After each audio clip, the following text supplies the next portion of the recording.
வணக்கத்துடன் pepper and salt அரசியல் என்கின்ற இந்த வலையொலியில் உங்களை சந்திப்பதில் உண்மையிலே பெரும் மகிழ்ச்சி அடைகின்றேன்.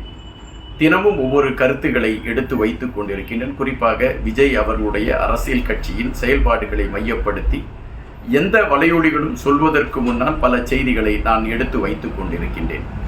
இது அந்த கட்சிக்கு நாம் ஆதரவு கொடுக்கிறோம் என்கின்ற எண்ணம் அல்ல.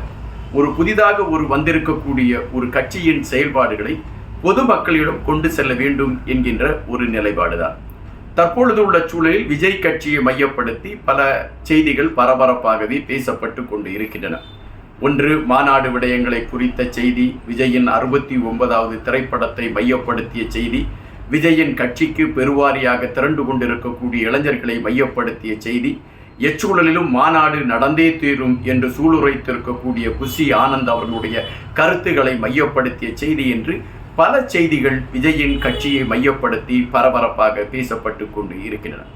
விஜயின் கட்சியில் இப்பொழுது இளைஞர்கள் பெருவாரியாக சேர தொடங்கி இருக்கிறார்கள் என்பது நம்மால் உணர முடிகின்றது. நீங்கள் பெருவாரியான இளைஞர்களிடம் பேசுகின்ற பொழுது எங்கள் வாக்கு விஜயின் கட்சிக்கு என்று அவர்கள் கருத்துக்களை பதிவிட தொடங்கி இருக்கக்கூடியதை நாம் பார்க்க முடிகிறது. அதற்கு ஒரு ஆதாரத்தை சொல்ல வேண்டும் என்றால், மயிலாடுதுறையில் விஜய் கட்சியின் கொடியேற்று விழா நடந்திருக்கின்றது. இந்த கொடியேற்று விழாவிற்கு புசி ஆனந்த் அவர்கள் கலந்து கொண்டிருக்கின்றார். இந்த கொடியேற்று விழாவில் திரண்டிருந்த கூட்டத்தை பார்த்தால் அது ஒரு கொடியேற்று விழாவிற்கு திரண்ட கூட்டம் போல இல்லை. ஒரு கட்சியின் கூட்டம் அது பொதுக்கூட்டம் நடக்கக்கூடிய இடத்திற்கு கூடியிருக்கக்கூடிய கூட்டம் போல பெருவாரியான மக்கள் கூடியிருந்தார்கள். ஆனால் இந்த பெருவாரியாக கூடியிருந்த மக்களை நீங்கள் பார்க்கின்ற பொழுது அனைவருமே இளைஞர்களாக இருந்தார்கள் என்பதுதான் பத்திரிகையாளர்கள் சொல்லக்கூடிய தகவல். இந்த இளைஞர்கள் திரண்டு நின்று மிகவும் உன்னிப்புடன் அந்த கொடியேற்று விழாவில் கலந்து கொண்டிருக்கக்கூடிய விடயம் மற்ற கட்சிகளை விழி உயர்த்தி பார்க்க வைத்திருக்கிறது என்பதை நாம் இங்கு பதிவு செய்ய வேண்டும். விஜய் அவர்கள் வந்தால் கூட்டம் முண்டியடித்து அவரிடம் பக்கத்தில் இருந்து புகைப்படம் எடுக்க வேண்டும் என்ற ஒரு வேகம் அந்த கட்சியில் இருக்கக்கூடிய தொண்டர்களுக்கு இருக்கும் என்பதை நாம் பார்த்திருக்கிறோம். இது எல்லா கட்சிகளிலும் தலைவர்கள் வருகின்ற பொழுது அந்த கூட்டம் முண்டியடித்து சென்று தங்களுடைய இருக்கையை அவர்கள் உறுதிப்படுத்துவார்கள். ஆனால் புசி ஆனந்த் சென்ற கூட்டத்திற்கு அந்த கொடியேற்று விழாவிற்கு அவ்வளவு கூட்டம் புசி ஆனந்தை நெருக்கி கொண்டு இருக்கிறது. அதுவும் குறிப்பாக அந்த இளைஞர்கள் சந்தோஷத்தில் அவர்கள் பகிர்ந்து கொண்டிருக்கக்கூடிய அந்த செயல்பாடுகளை பார்க்கின்ற பொழுது விஜய் அவர்களுடைய கட்சியின் துவக்கம் ஒரு வேக பாய்ச்சலாக இருக்கிறது என்பதை நாம் இங்கு எடுத்து வைக்க வேண்டியதாக இருக்கின்றது. அந்த கொடியேற்றி விட்டு புசி ஆனந்த் அவர்களை செய்தியாளர்கள் கேள்வி கேட்கின்றார்கள். மாநாடு விடயத்தில் என்ன நடந்து கொண்டு இருக்கிறது என்கின்ற ஒரு கேள்வியை கேட்கிறார்கள். புசி ஆனந்த் அவர்கள் கண்டிப்பாக மாநாடு நடைபெறும், அதுவும் பிரம்மாண்டமாக நடைபெறும் என்று சூளுரைத்திருக்கிறார். உடனடியாக கூடி நின்ற தொண்டர்கள் எல்லாம் ஆவேசமாக தளபதி வாழ்க என்ற கருத்துக்களை எல்லாம் அவர்கள் சத்தமாக பதிவிடுகின்றார்கள். புசி ஆனந்த் அவர்களுடைய அரசியல் களத்தை பார்க்கின்ற பொழுது அது புதுவை சார்ந்தவர். அவர் காங்கிரஸ் கட்சியின் சார்பில் சட்டமன்ற உறுப்பினராக இருந்தவர். எனவே அந்த காங்கிரஸ் பேரியக்கத்தை பொறுத்த மட்டில் அவர்களுடைய செயல்பாடுகள் ஒரு அடாவடித்தனமான செயல்பாடுகளாக எங்குமே பதிவாகாது. அவர்களை பொறுத்த மட்டில் ஒரு ஆடம்பரம் இல்லாமல் ஒரு அமைதியான செயல்பாடுகளாகத்தான் இருக்கும். ஏறக்குறைய புசி ஆனந்த் அவர்களுடைய செயல்பாடுகள் அதனை மையப்படுத்தி தான் பயணிக்கிறது என்பதை நாம் அவருடைய ஒவ்வொரு அந்த செயல்பாடுகளை வைத்து உறுதிப்படுத்த முடிகின்றது. இந்த மாநாடு விடயத்தில் பல குளறுபடிகள் ஏற்பட்டு விட்டது என்று பல விமர்சனங்கள் பல இடங்களில் வைக்கப்படுகின்றது. தற்பொழுது மாநாடு மறு தேதியில் நடத்துவதற்கான முயற்சிகளை எடுத்து காவல்துறையிடம் அனுமதி கேட்பதற்கான முயற்சிகளை எடுத்துக்கொண்டிருக்கிறார்கள். அதற்காக அவர்கள் கூடி பேசி அதற்கான நேரங்கள் ஒதுக்கப்பட்டு கொண்டு இருக்கிறது என்கின்ற செய்திகள் வந்து கொண்டிருக்கின்றன. குறிப்பாக அக்டோபர் மாதத்தில் இந்த மாநாடு நடைபெறும் என்பதாகத்தான் பலரும் அதை குறித்த செய்திகளை சொல்லிக்கொண்டு இருக்கின்றார்கள். விஜயை மையப்படுத்தி பேசுகின்ற பொழுது விஜய் கட்சியில் அறிமுகமில்லாத பலர் இருக்கிறார்கள். இவர்கள் எப்படி மக்களிடம் தங்களுடைய செயல்பாடுகளை கொண்டு செல்வார்கள் என்கின்ற கேள்விகள் எழும்புகின்றது. தற்பொழுது புசி ஆனந்த் அவர்கள் இந்த முதல் மாநாட்டில் சற்று சறுக்களை சந்தித்து விட்டார் என்கின்ற விமர்சனங்கள் ஒருபுறம் எழும்பிக் கொண்டிருக்கக்கூடிய வேளையில் இப்பொழுது அந்த கட்சியின் கொடியேற்று விழாக்களை அரங்கேற்றுவதற்கான முயற்சிகளை எடுத்து கட்சியை ஒரு பரபரப்பு களத்திற்குள் கொண்டு வந்திருக்கிறார் புசி ஆனந்த் என்பது இங்கு மறுக்க முடியாத ஒரு செய்தியாக இருக்கிறது.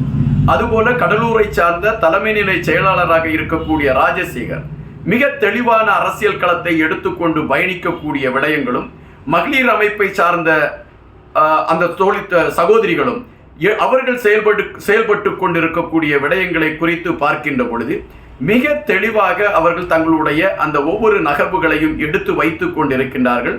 அதுபோல வரக்கூடியவர்களை அவர்கள் வரவேற்கக்கூடிய விடயங்கள், அதாவது பனையூர் அலுவலகத்திற்கு செல்லக்கூடியவர்களை அவர்கள் வரவேற்கக்கூடிய விடயங்கள் கூட வியப்பாக இருக்கிறது. யாரையுமே புறந்தள்ளாத ஒரு செயல்பாடுகளை அவர்கள் கட்டியமைக்க ஆரம்பித்திருக்கிறார்கள் என்கின்ற செய்திகளை எல்லாம் இப்பொழுது பலர் எடுத்து வைக்க தொடங்கி இருக்கிறார்கள். இது எந்த அளவிற்கு உண்மை என்பதை நாம் இன்னும் நேரில் சென்று பார்க்கவில்லை. ஆனால் இது போன்ற செய்திகள் வந்து கொண்டே இருக்கின்றன.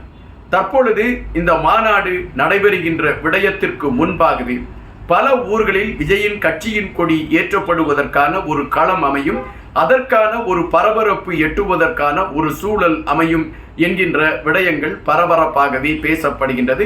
அதற்கான திட்டமிடுதலை அவர்களுடைய கட்சியை சார்ந்தவர்கள் எடுத்துக்கொண்டு பயணிக்கிறார்கள் என்றும், அதனை மையப்படுத்திய செய்திகளோடு அவர்கள் ஒவ்வொரு மாவட்டங்களையும் தொடர்பு கொண்டிருக்கிறார்கள் என்கின்ற செய்திகளும் வந்து கொண்டிருக்கின்றன. இதே வேளையில் ஒவ்வொரு கிளையை சார்ந்தவர்களும் விஜயை மையப்படுத்திய செய்திகளை வெளியே கொண்டு வருவதற்கான முயற்சிகளை எடுத்துக்கொண்டு இருப்பதையும் இங்கு புறந்தள்ள முடியாத ஒன்றாகவே இருந்து கொண்டு இருக்கின்றன. இந்த சூழலில் பல ரகசிய பேச்சுவார்த்தைகள் ஆங்காங்கே ஓடிக்கொண்டு இருக்கிறது என்றும், பல கட்சியை சார்ந்த தலைவர்களிடம் பேச்சுவார்த்தைகள் நடைபெற்று கொண்டு இருக்கிறது என்றும், ஏதாவது ஒரு கோணத்தில் அந்த புகழ்பெற்ற சில தலைவர்களை விஜய் கட்சிக்குள் கொண்டு வருவதற்கான முயற்சிகள் எடுக்கப்பட்டு கொண்டு இருக்கிறது என்கின்ற செய்திகளும் இங்கு வலுவாகவே பதிவாகி கொண்டு இருக்கின்றன.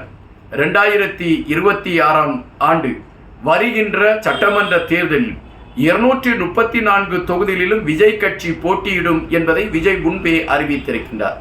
ஆனால் இப்பொழுது விஜய் கட்சியை மையப்படுத்திய ஒரு கூட்டணி விடயங்கள் பரபரப்பாக பேசப்படுகின்றன. இந்த கூட்டணி விடயங்கள் ஒன்றுபடுகின்ற பட்சத்தில் விஜய் கட்சி 234 தொகுதிகளிலும் போட்டியிடுமா என்றால் அது கேள்விக்கணை. எனவே அந்த 234 தொகுதியில் அவர் கூட்டணிக்கு ஒதுக்கி போக மிச்ச தொகுதிகளில் அவர்கள் போட்டியிடுவதற்கான ஒரு வாய்ப்புகள் அமையும்.